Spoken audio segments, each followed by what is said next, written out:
Cerebro adolescente, entre aislarse y gustar. ¿Es inevitable la crisis de la adolescencia? ¿Por qué no afecta por igual a chicos y chicas? ¿Qué es genético y universal? ¿Qué es cultural y educacional en las conductas de riesgo de algunos adolescentes? Las neurociencias pueden dar hoy respuesta rigurosa a esas y otras cuestiones. La adolescencia se caracteriza por el crecimiento físico y psicológico de la persona. Es la fase del desarrollo humano entre la infancia y la edad adulta. Para comprender mejor cómo y por qué se producen esos cambios, analicemos el proceso de maduración cerebral.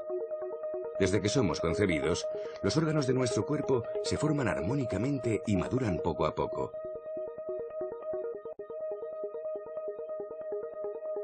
El cerebro sigue desarrollándose de forma gradual durante la infancia y madura en la adolescencia por áreas, siguiendo un proceso ordenado que comienza en la nuca y avanza hacia la frente. El patrón de formación y maduración de las diversas áreas depende del sexo, ya que todas las células del cerebro o llevan el par de cromosomas XX o el par XY. El tamaño de diversas áreas es ya diferente en el tiempo de la gestación. En los primeros años de la juventud, esta onda de maduración alcanza las áreas frontales que controlan y aunan lo afectivo y lo cognitivo. Al comienzo, el cerebro está formado solo por materia gris. La maduración consiste en el proceso de convertir materia gris en materia blanca. La materia gris está formada por las neuronas que desarrollan sus conexiones produciendo múltiples ramificaciones, dendritas y axones, en busca de otras con las que conectar para conducir y procesar la información. El cerebro alcanza su máximo tamaño al final de la infancia. Después permanece constante, pero cambia su estructura. La adolescencia es un momento crucial para la maduración de la personalidad, ya que el cerebro se reordena. Unas áreas crecen, otras se reducen mediante una especie de poda de las ramificaciones que elimina lo superfluo, y otras se reorganizan. Se modelan las conexiones entre neuronas en la llamada sinapsis. Al mismo tiempo, se van protegiendo los axones con una funda de mielina para mejorar la conducción de la información. Poco a poco, estas terminaciones se van uniendo a otras formando fibras y fascículos. De esta forma, aproximadamente de los 8 a los 18 años, la sustancia gris se va convirtiendo en sustancia blanca, como una onda que alcanza en distintos momentos las diferentes áreas del cerebro. Al mismo tiempo que ocurre este proceso, se perfeccionan las facultades cognitivas, la capacidad de estudio, lectura, memoria, etc. Se ha llegado a establecer un patrón universal del desarrollo arquitectónico y funcional del cerebro en función de la edad cronológica. Los lóbulos parietales, encargados de la coordinación del movimiento, maduran primero. Después, maduran las áreas que procesan los estímulos sensoriales. El desarrollo continúa en áreas de los lóbulos frontal y temporal, encargadas de procesos cognitivos y emocionales. Y finalmente, la onda de maduración alcanza la corteza prefrontal implicada en el control de los impulsos, el juicio y la toma de decisiones. Este patrón universal muestra las diferencias naturales en la maduración del cerebro de las chicas y los chicos, lo que se debe a que las hormonas de la pubertad se producen a edades diferentes y de forma distinta, cíclica en las chicas y continua en los chicos. En las chicas maduran más rápidamente las regiones de la corteza frontal que procesan el lenguaje, el control del riesgo, la agresividad y la impulsividad. En los chicos, las regiones del lóbulo inferior parietal, cruciales para las tareas espaciales. También difieren el hipocampo y la amígdala cerebral de ambos, contribuyendo a las diferencias de desarrollo cognitivo y social durante la adolescencia. El cerebro de los primates madura de la nuca hacia su minúscula frente, de forma que los cambios de la organización arquitectónica de la corteza cerebral se traducen únicamente en una mayor y mejor conexión entre neuronas. Pero los animales no tienen crisis de adolescencia. Solo los seres humanos están permanentemente abiertos a las influencias de la educación, la relación con los demás y sus propias decisiones.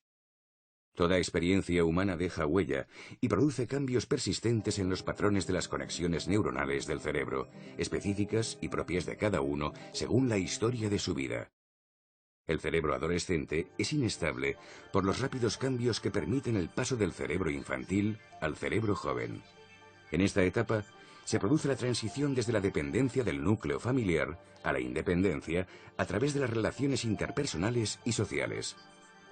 La maduración conlleva cambios emocionales, mentales, psicológicos y sociales, influidos por las hormonas sexuales, cuya concentración se incrementa dramáticamente con la pubertad. Aumenta el interés por la actividad sexual. Se experimentan cambios en la motivación, los impulsos y las emociones. En definitiva, se altera el mundo afectivo personal en una etapa en que los sistemas que integran las emociones en las decisiones racionales aún está madurando. Por otra parte, se establecen los circuitos que permiten la memoria autobiográfica, imprescindible para la formación de la propia identidad. Se despierta en los adolescentes el querer saber quién soy y cómo soy. En general, en ellas, su cerebro se hace muy sensible a los matices emocionales de aprobación, aceptación o rechazo. Su prioridad se centra en relacionarse socialmente, agradar y gustar. El estrés se dispara ante los conflictos en las relaciones con los demás o ante un peligro. Con las conversaciones en las que comparten su intimidad, relajan el estrés, gracias a que los estrógenos activan la liberación de dopamina, hormona de la felicidad, y de oxitocina, hormona de la confianza, que a su vez alimenta ese impulso en busca de intimidad. Por su parte, en general, en ellos, la elevación de la testosterona les hace casi literalmente querer desaparecer del mapa social. Reduce su interés por el trato social, excepto en lo que se refiere al deporte y al sexo. La vasopresina, hormona de las energías masculinas, les permite gozar con la competitividad y desear mantener su independencia. Necesitan ocupar su puesto en la jerarquía masculina.